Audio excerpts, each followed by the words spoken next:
ایک یہودی امام علی علیہ السلام کا ہم سفر ہوتا، دونوں لوگ ساتھ میں سفر کر رہے ہیں، اتنے میں دیکھا کہ ایک دریا آ گیا،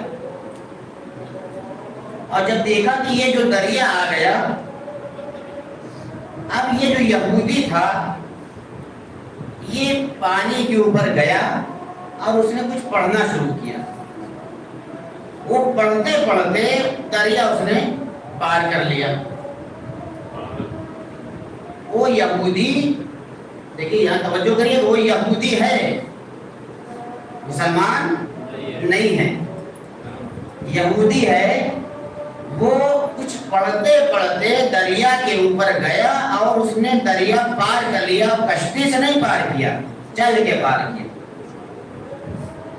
اتنے میں اس نے دیکھا کہ امام علی علیہ السلام بھی، انہوں نے بھی دریا میں قدم رکھا اور وہ اس طریقے سے دریا کو پار کر رہے ہیں، لگ رہا ہے کہ وہ کسی پتھر پر چل رہے ہیں، آرام آرام سے ایک ایک قدم پھونک پھونک کے رکھ رہے ہیں، بغیر کسی پریشانی کے، بالکل اطمینان کے ساتھ آپ کا ایک ایک قدم آگے بڑھ رہا ہے۔ اور وہ دیکھ رہا ہے کہ ہم بھی پانی پر سے آئے لیکن ہمارے اندر اضطراب تھا، ہمارے اندر پریشانی تھی، ہم گزرے تو لیکن ہمارے اندر ہچکچاہٹ پائی جا رہی تھی، لیکن یہ شخص وہ ہے کہ جو بغیر کسی پریشانی کی، ایسا لگ رہا ہے کہ جیسے اس کا ایک پاؤں جو ہے اس پتھر میں پڑ رہا ہے، دوسرا پاؤں اس پتھر میں پڑ رہا ہے، اور وہ اس طریقے سے گزر گئی۔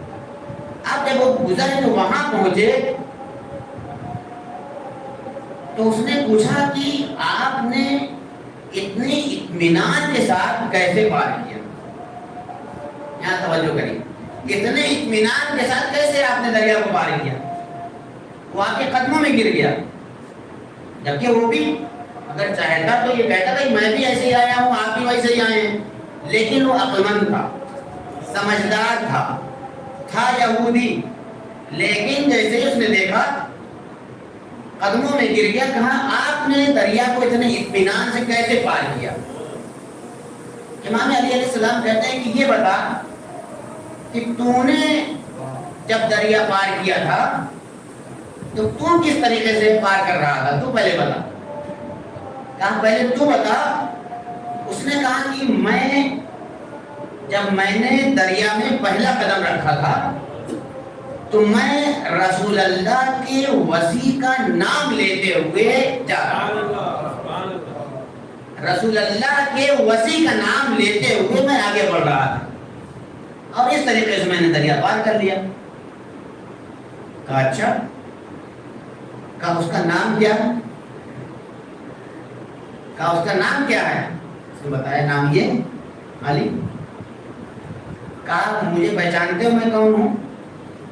میں وہی رسول کا وصی علی ہوں۔ جب اس نے یہ سنا فوراً اس نے کہا کہ آپ مجھے کلمہ پڑھوائیے۔ یہودی تھا لیکن